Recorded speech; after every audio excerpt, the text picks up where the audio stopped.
Help me to reach 2,000 subscribers. The sound of laughter hit me before I even opened the door. That kind of laughter, too loud, too carefree, didn't sound like my wife's anymore. It was laced with something else. Something unrecognizable. Something dangerous. When I finally stepped inside, she was standing near the kitchen island, wine glass in hand, surrounded by 3 of her friends. Her cheeks were flushed, her lips glossy, her eyes gleaming with a wild light I hadn't seen in years. "Mark," she said, startled when she saw me. "You're home early." I smiled, though I could feel my jaw tighten. "Yeah. Finished work quicker than expected." Her friends exchanged glances. One of them, a tall guy with perfectly styled hair, someone I didn't know, smirked at me like he owned the room. "Guess the party got more interesting," he said. My wife Lila shot him a warning look, but it was too late. Something about the way his hand rested on the small of her back made my stomach twist. "I didn't know you were having company," I said. "It was supposed to be just the girls," she said quickly. Then Dylan dropped by. "Dylan," I repeated, tasting the name like it was poison. "Friend from work." She hesitated. "Yeah, from work." The silence stretched. The air between us was thick with the scent of wine and betrayal I couldn't yet prove. After her friends finally left, I stood in the doorway of our bedroom watching her wipe down the counters. "You could have told me you were inviting him," I said quietly. She didn't look at me. "You're overreacting, Mark. He's just a friend. Just a friend who puts his hand on your back?" She threw the dish towel onto the counter. "You're jealous again. God, Mark, I can't breathe in this marriage without you imagining things. Maybe I imagine them because you give me reasons to." Her eyes were sharp as glass when they met mine. "If you're so jealous, why don't you just go home?" "I am home," I said softly. "Then maybe you should leave," she snapped. "Go cool off. You don't trust me anyway." The words sliced through the room like a blade. I could have argued. I could have begged. But instead I grabbed my keys and walked out. That night, I actually went home, to my parents' old cabin an hour away. I sat on the porch with a bottle of bourbon, listening to the rain hit the roof, my thoughts spinning. I told myself I was being paranoid, that Lila would never cheat, that I just let jealousy rot my brain. But the thing about jealousy is, it doesn't whisper without reason. Around midnight, I called her. No answer. I texted, "Are you okay?" No reply. 2 in the morning, I tried again. Straight to voicemail. The next day I returned. The house smelled of perfume and wine. Her heels were by the door. 2 wine glasses sat in the sink. One had lipstick. The other didn't.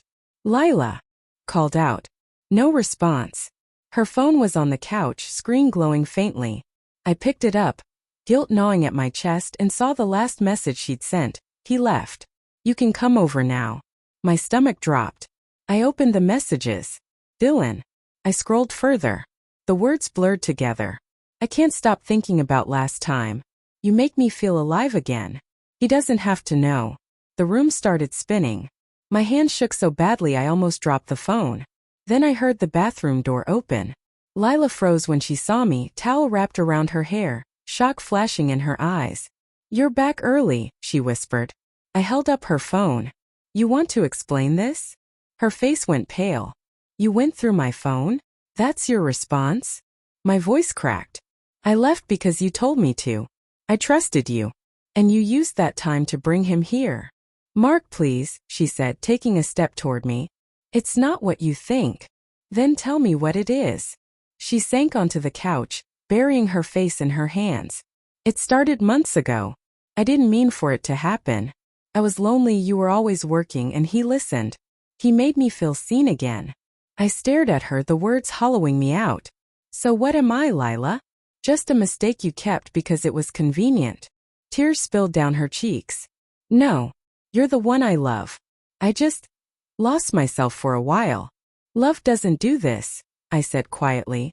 "Love doesn't wait for someone to leave, so it can sneak another man into their bed." She stood and reached for me, but I stepped back. "Please, Mark, I'll end it. I already told him it was over." Her voice trembled, but her eyes darted toward the hallway, and in that split second I knew. "Is he here?" I asked. Her lips parted, but no sound came out. I walked past her. She tried to grab my arm. But I shook her off and opened the bedroom door. Dylan was standing there, half-dressed, frozen like a deer in headlights. The world stopped. My heart didn't just break. It shattered. He tried to speak, but I cut him off. "Get out." He grabbed his shirt and left without a word. Lila stood behind me, sobbing. When the door closed, the silence was unbearable. I sat down on the edge of the bed and stared at the floor. My mind was empty, my heart numb. "Mark, please say something," she whispered. I looked up at her, tears burning my eyes. "You told me to go home if I was jealous." "I did. And you turned our home into a lie." She fell to her knees. "I'll do anything to fix this." "You can't fix what you destroyed." The clock ticked in the background, each second hammering the reality into my skull. I stood and walked toward the door. "Where are you going?" she cried. "Home," I said. "But this is your home." I paused, hand on the doorknob. "Not anymore." I left without looking back. Outside, the air was cold and sharp, biting through my skin. I didn't cry. I didn't scream. I just drove. Each mile between us felt like peeling away a layer of pain. Weeks passed. She called, texted, begged to meet. I ignored them all. Until one evening I received a message. "I'm sorry. I finally understand what I lost." I didn't reply. Because she was right. She had lost something. But so had I. I lost the version of myself that believed love could survive betrayal. And as I sat in the same cabin where I once drowned my doubts in bourbon, I realized something terrifying. I still loved her. But love wasn't enough anymore. That night I watched the last of the daylight fade. And for the first time in years I didn't feel jealous. I felt free.